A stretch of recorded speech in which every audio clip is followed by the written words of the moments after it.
आपत्ति क्यों? लेकिन बाबा जी ऐसे लोगों को क्यों आपत्ति आपसे? देखिए भगवान, ऐसे लोगों को इसलिए आपत्ति हो सकती है कि शायद वो किसी अन्य मिशन में लगे। विरोधाभासिक मिशन जब होता है और व्यक्ति का पूर्ण होता दिखाई नहीं देता है तो प्रायः तो वो इस प्रकार की गतिविधियां करते हैं। कर्नाटक में जो चुनाव प्रचार हुआ उसमें बजरंग दल को बैन करने की बात कांग्रेस ने की और उसे बीजेपी ने बजरंग बली से जोड़ने की पूरी कोशिश की। बजरंग बली का नाम इस तरह से चुनाव में खिंचता नहीं। और पहले के जमाने में व्यक्ति माध्यम होता था, ईश्वर का प्रचार होता था। आज के जमाने में ईश्वर माध्यम है, व्यक्ति का प्रचार।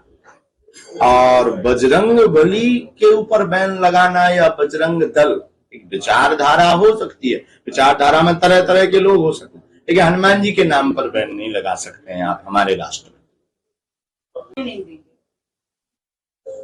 भगवान की इच्छा, हनुमान जी की इच्छा पर हम चलते हैं। बालाजी की जैसी इच्छा होगी वैसा होगा।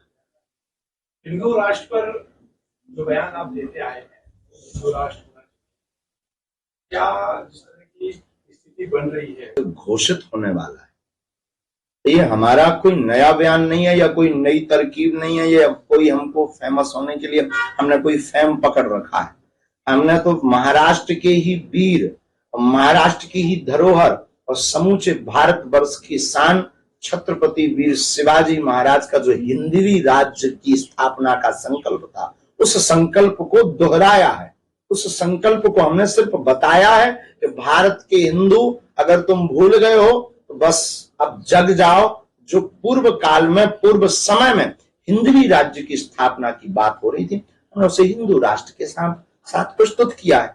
अब लोगों का काम है, हिंदुओं का काम है, हिंदुओं को अगर सुरक्षित रहना है, हिंदुओं को अगर संरक्षित रहना है, सनातन को और आगे तक बढ़ाना है तो हिंदू राष्ट्र की घोषणा करवाएंगे, नहीं तो साधु तो अपना काम करता हुआ चला जाए। आपके इन्हीं भाषणों की और इन्हीं हिंदू राष्ट्र की बात करना या फिर धार्मिक बात करने को लेकर आपको ऐसी बात आप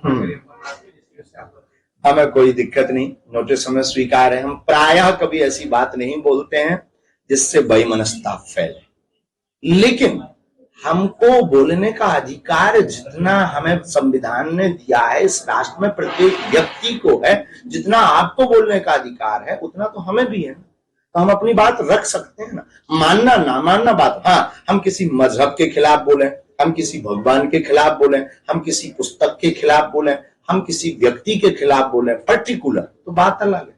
हिंदू राष्ट्र एक बहुत बड़ा विषय है और हमें नहीं लगता कि ये वैमनस्यता। हमारे हिंदू राष्ट्र में मुसलमानों को भागने की आवश्यकता नहीं, ईसाइयों को भागने की आवश्यकता नहीं, हमारे हिंदू राष्ट्र में किसी को भी राष्ट्र छोड़ने की आवश्यकता नहीं, हमारे हिंदू राष्ट्र में किसी को भी धर्म घर वापसी कराने की भी आवश्यकता नहीं।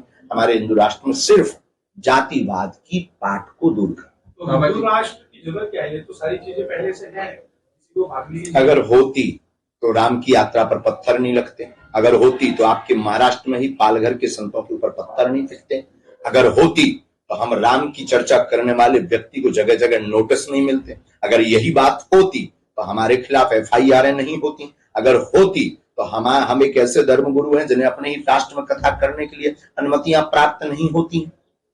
फिर आप ये कैसे कल्पना करेंगे कि हिंदू राष्ट्र है घोषित हो जाए तो हमें लगता है राम के ऊपर पत्थर नहीं फेंके। इस तरह हिंदू राष्ट्र के बाद जब हिंदू राष्ट्र की घोषणा होगी तो ये जो जातिवाद की बार बार रोटियां, जो बार बार बैकवर्ड और फॉरवर्ड के नाम पर भिड़ाया जाता है और पॉलिटिक्स की जाती है, हिंदू राष्ट्र के बाद ये सब समान हो जाएंगे। हम सब हिंदू हो जाएंगे। सबसे पहले हम हिंदू हैं, हिंदुत्ववाद की बात होगी और इसमें फिर ना कोई बैकवर्ड होगा ना कोई फॉरवर्ड होगा। हिंदू राष्ट्र के बाद में ये जो बार बार पंथ और मजहब की लड़ाई छिड़ जाती है ये नहीं होगी। आप अपने जिनको मानते हो आप मानिए, और ये राष्ट्र सनातन का राष्ट्र है। हिंदुस्तान ही हिंदू राष्ट्र नहीं होगा। हमारे हिंदू राष्ट्र के बाद तीसरी जो बदलाव बहुत प्यारी आएगी, वो तीसरा बदलाव इतना अद्भुत आएगा कि क्या कहना। तीसरा बदलाव ये आएगा कि जितनी भी अभी वर्तमान में जितने भी चुनाव होते हैं भगवान के नाम पर होते हैं, जब हिंदू राष्ट्र की घोषणा हो जाएगी, हिंदू राष्ट्र घोषित हो जाएगा तो भगवानों के नाम पर चुनाव नहीं होगा, हिंदुओं के नाम पर, मुसलमानों के नाम पर चुनाव नहीं होगा, न हमको देश में लड़ाई।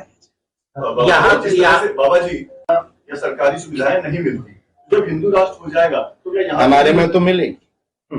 हमारे में तो मानवता के पुजारी हैं, हम किसी पंथ या मजहब के विरोधी नहीं है। हमारे में तो मुसलमानों, आपको हम क्या बताएं, 500 से 600 परिवार मुसलमान हमारे डिवोटी हैं, हमसे जुड़े हैं, अब वो हमको मानते भी हैं। और कल ही कथा में एक यहाँ के जो सच्चे मुसलमान है वो कल कथा में आशीर्वाद लेकर गए।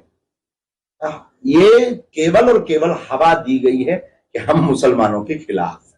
अगर आपको ऐसा लगता है बाबा जी, तो आपकी कुछ भाषा मतलब जो कथावाचन में हमने सुना है कि आपके हिंदू राष्ट्र में आपको, अगर हमारा देश की आबादी आज की तारीख में 142 करोड़ है, उसमें लगभग अगर हम लोग 80% है, तो इन 80% को 80% में जब सुरक्षित नहीं है, 80% में जब पत्थर घल रहे हैं, 80% में भी आपकी बहन और आपकी बेटी को लव जिहाद के नाम पर ले जा रहे हैं, 80% में भी आपकी जमीनों पर कब्जा अवैध किया जा रहा है, जो इन्होंने लैंड वाली बात की, 80% में भी आपको राम मंदिर बनाने के लिए 50 साल से ज्यादा लग गए, 80% में भी आप कृष्ण जन्मभूमि के अभी तक निर्णय नहीं करवा पाए, 80% में भी आप रहते हुए भी आज तक अभी तक खुल करके सनातन और हिंदुत्व की बात नहीं बोल पा रहे। क्या आप खाक 80%?